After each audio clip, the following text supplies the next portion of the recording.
Welcome back to Terms of Service. I'm CNN tech reporter Claire Duffy. I don't think I need to tell anyone that life these days is expensive. Some people are now foregoing basic necessities like food, utilities, and gas because of a lack of affordability. If you've bought a carton of milk sometime in the past year, for example, you have seen this in action. But now imagine that the cost you're charged for a specific carton of milk at a specific store is different from the cost your neighbor pays for the exact same product, maybe because you have different budgets or shopping habits. This is not a hypothetical. It's actually happening, thanks to a practice known as algorithmic pricing. It's also sometimes referred to as surveillance pricing or personalized pricing, and it's affecting online shoppers. It's a pricing strategy where AI-powered algorithms churn through consumer data, like where you live, what you make, and what you purchase, and also trends in consumer demand for certain products. Corporations then use that information to predict what you'd be willing to pay and adjust prices accordingly. To walk me through how this works and how it affects consumers, I'm talking to Grace Gedye, a policy analyst at Consumer Reports. She has some tips on how to look out for automated pricing schemes and what we can all do about it. My conversation with Grace after this short break.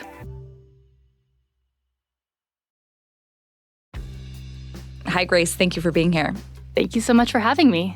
So how did you just first become familiar with this issue of algorithmic pricing? Sure. Well, I shop around online like everyone else, and I've had the experience of, seeing one price in one browser and being like, is this the best price? Opening a different browser, having a friend see a different price, and, kind of wondering what's going on there. And through my work at Consumer Reports, we've been thinking a lot about, how to protect consumers now that everyone's shopping online. And a big shift is, everyone's seeing the same price tag in the store to now everyone's seeing prices on their private screens, and also companies having a ton of information about each of us individually, everything from your search history to the type of device you're using to your real-time location, battery life, but also demographic information, inferences about your income, all these things that can paint a really detailed picture of who you are, what you want, and how badly you want it. So can you explain what AI-driven algorithmic pricing is in layman's terms for us? Algorithmic pricing is kind of a catch-all phrase for a handful of different pricing strategies. The one I've been most focused on is personalized pricing, which, as you said, the price varies person to person based on something that company knows about you as an individual. So you and your neighbor and your sister might all see different prices for the exact same fancy hairdryer at the same store at the same time. There's also dynamic pricing, where the price is changing over time based on, say, predicted demand, and a couple other strategies. Part of the reason there has been a lot of talk recently about technology enabling retailers to run price tests or do personalized pricing is because Consumer Reports published an investigation back in December into Instacart's pricing strategy that got a lot of attention. Grace walked me through the methodology and how they compiled that report. This was a big undertaking. We worked with two partner organizations, Groundwork Collaborative and More Perfect Union, and we also worked with over 400 consumer volunteers across the country to do these live price checks. And we were looking at Instacart, which is a grocery delivery platform. You can log onto the app and have someone pick out groceries from a major grocer on your behalf and then deliver them to you. And we were wondering, are people seeing different prices for the exact same item at the same store at the same time? And if so, what explains that and at what cost? And so the investigative reporters put together these live Zooms where researchers guided consumers in logging into the app, picking out the exact same physical store, like I'm based in D.C., a Safeway in Washington, D.C. was in the test, and then putting the exact same list of goods into their basket, taking a whole bunch of screenshots to record the prices, and then the researchers did a bunch of verification of those screenshots, a lot of data analysis, and found out that people were indeed seeing different prices for the exact same item at the same time. And why did you choose to focus on Instacart? Instacart it seems has invested pretty heavily in pricing technology and providing that technology to its retail partners. In the case of this investigation, they had purchased this company, Eversight AI. And so it seemed like they had a sophisticated operation that would perhaps enable this sort of variable pricing. So what ultimately did you find here? So we found that for about 3/4 of grocery items in our big test, there were different prices for the same goods at the same time for different people. And, the highest spread we saw was the highest price point was 23% higher than the lowest price point. We also saw some items with 5 different prices at the same time. Wow. So, like a dozen eggs from the brand Lucerne in a DC Safeway had 5 different prices. And this all adds up to, based on what Instacart says a family of 4 spends on groceries in a year, a potential cost swing of $1,200 per year. So you could be paying $1,200 more for the same products than your neighbor down the street is. Yeah, over the course of the year. Wow. So how does this work? What kinds of data are they using to determine different prices for different consumers? So Instacart specifically said that they were doing randomized price testing, but there are lots of other examples of companies doing other forms of personalized pricing where, investigative reporters have designed some really clever investigations to try and figure out what sort of information they're using. So one example, investigative reporters in Minnesota were testing the Target app and found that when a customer was on the far side of a Target parking lot, say they're looking at a Dyson vacuum, they would see one price, they walk into the store with their phone, again, picking up real-time location data, and see the price of that vacuum jump significantly. Another example, Orbitz, the travel website, the Wall Street Journal found that they were showing consumers different hotels at different prices based on whether they were searching from a Mac or a PC. People using Macs were being shown higher prices. A third example, Princeton Test Prep was found to be charging different prices for virtual tutoring based on the customer's zip code. So there are, a whole bunch of types of examples.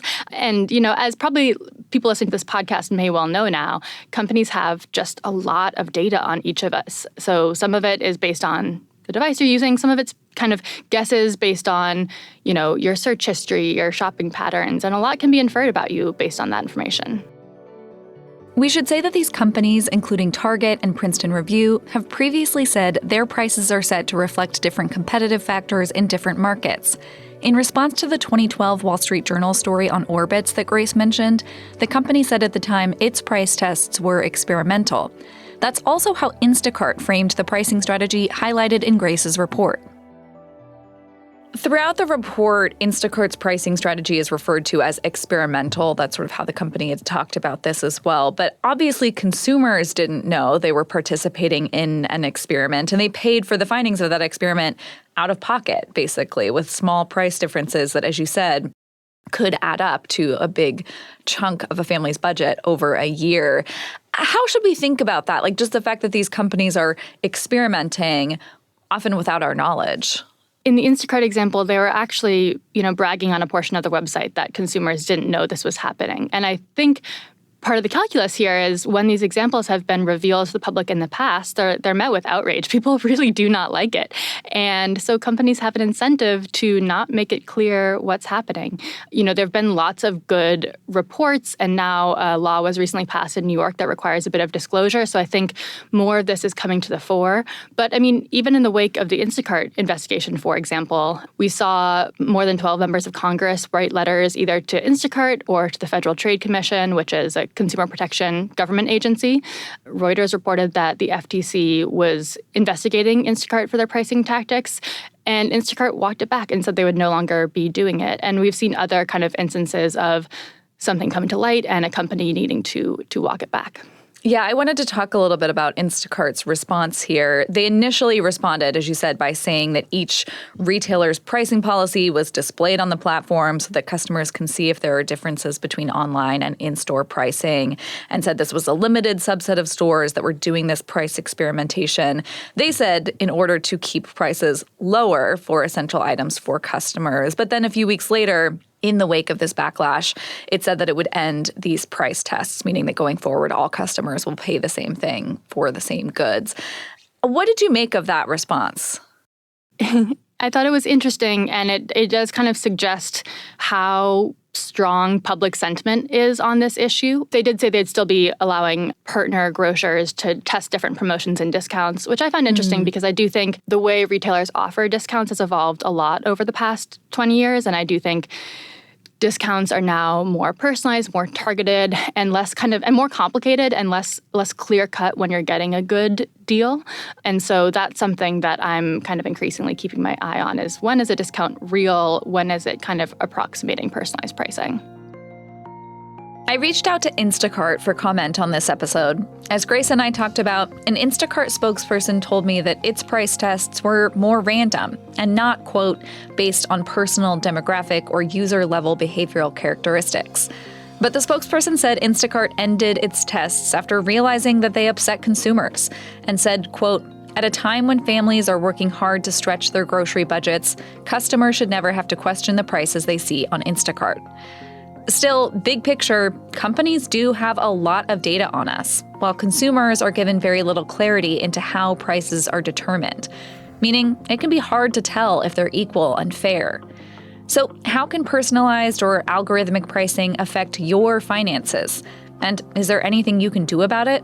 Grace has some tips. We'll be right back. Do we have a sense of scale in terms of how many companies are doing this kind of algorithmically driven pricing?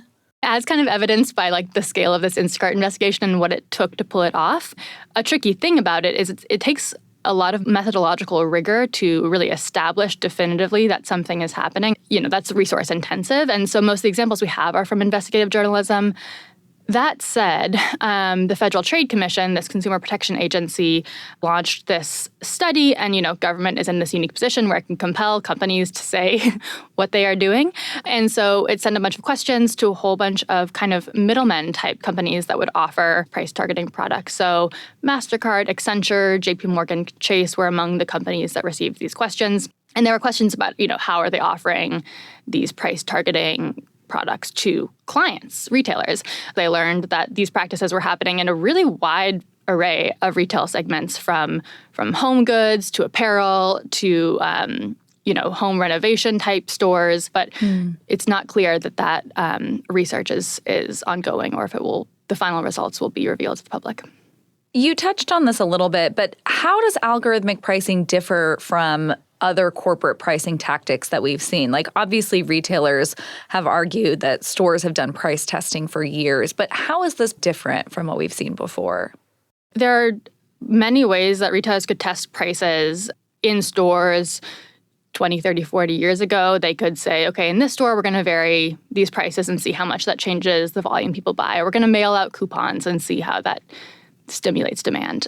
The difference now is they know so much about us, way more than they did previously. We did another investigation of Kroger's data practices, and under some consumer data protection laws, consumers have the right to request data that a company has collected about them. One of the consumers we worked with got back a 62-page profile with everything from inferences about his education level, his income, the likelihood that he had a pet, his likelihood to travel. So this really fine-grained data and predictions that the store can then use or also sell to other stores. And is this personalized pricing happening mainly via online shopping platforms, or are in-store shoppers potentially subject to this as well? It's certainly easier for a company to pull off online. In store, typically we're all still seeing price tags, although certainly some retailers are starting to implement electronic price tags. One way that a similar phenomenon starts to happen in stores is these personalized discounts I referenced, right? You're being incentivized to use an app, get personalized discounts delivered to you, and, functionally that can mean that people are paying different prices for the same product. But certainly the kind of variation on list prices, I think we're more likely to see online. Is there any potential upside for consumers here, like situations where personalized pricing might actually mean that some people are paying lower prices? It's definitely possible that some people in some cases might end up paying a lower price, right? If there's some backpack that you, Claire, really like. You'd be willing to pay $90 for it, but the retailer set a price at $50. You're $40 better off. And perhaps they know that I'd only be willing to pay $10 less than whatever I just said. So maybe I buy it and I'm $10 better off. But, I think we can bet on companies not rolling out this practice unless it results in them increasing their profits. Do consumers have protections against AI-driven algorithmic pricing? Well, not as many as they should. It's not really clearly prohibited. So there are a couple different laws that perhaps intersect with it, right? There are consumer data privacy laws, and depending on the type of information about you a company is using, if it's particularly sensitive, there might be some restrictions there. But by and large, privacy laws don't prohibit this sort of thing. Some states have price gouging laws, but those are mostly linked to declared emergencies like hurricanes or tornadoes, right? You don't want water being quintupled in price during a natural disaster. And then there are these kind of bigger, broader consumer protection laws that broadly prohibit unfair or deceptive practices. And perhaps there's an argument to be made that this is unfair or deceptive, but I don't think we've seen a court case clearly establish that yet. So for now, it's not clear that it's illegal, and that's part of the reason that we at Consumer Reports and many other advocates think states and the federal government should pass some new laws to prohibit it. Your investigation came out as we are seeing some state and federal lawmakers attempting to curb these personalized pricing strategies. States including New York, Colorado, California, Georgia, Illinois, and Pennsylvania have all introduced or advanced legislation to limit individualized or algorithmic-driven pricing. And at the federal level, Texas Congressman Greg Casar's Stop AI Price Gouging and Wage Fixing Act would ban the use of personal data for individualized prices. What is the status of these policy updates, and do you actually think that they could make a difference? Yeah, so this is what I do day in and day out. I primarily actually work on state legislation because it tends to move a bit faster than Congress, and the list has even grown. Minnesota, Hawaii, there are all these states that are considering bills that would either require the disclosure of it or prohibit it. I think prohibition is probably the right policy approach, and so many states are considering prohibitions either for all goods and services or just one sector like grocery prices. And I think if one of those bills were to pass, that would really start to chip away this practice, kind of build political momentum that, policymakers can do something about it. And so I'm relatively optimistic. These political battles are always tricky, and the lobbyists for the retailers and the tech companies are quite good at their jobs. But I think there's a lot of political appetite to do something about this problem. Yeah. The other thing that was so striking about the timing of your report is it comes at this time when food prices overall are outpacing inflation, and Americans are reporting that the price of groceries is a major cost concern. What advice do you have for people shopping for basic necessities who don't want to end up paying more than their neighbor? I'll share a couple pointers, but I do think the most important takeaway is it's not really reasonable for any individual consumer to try and beat the system here. There's a major information asymmetry. The company has a lot of information about you, and you have no information about how they're doing pricing. So to a certain extent, the house always wins, and I don't really think it's reasonable for individual consumers to be trying to kind of game this out on their own. That said, a couple of things to think about. One is, shopping in person when you can. And, when you check out, if the store has a big loyalty program that you want to make use of, sometimes you can ask the person at the register, does the store have a store card or a store phone number? So you don't need to put in your own card, your own phone number, which is how, companies track your purchasing habits. If you are shopping online, you could try things like trying a different browser, trying a VPN to simulate a different location. But again, this is a kind of sending individual consumers on a treasure hunt to figure out if they're being ripped off. And I don't think it's really reasonable, right? We should have baseline legal protections that people can expect that the price they're seeing is just the price and they haven't been profiled. Well, Grace, thank you so much. This is so important, and I think just really helpful for people to understand this, even if there's only so much they can do about it as individuals. So thank you. Thank you, Claire. As Grace said, it's not practical to run your own investigation before you buy something online.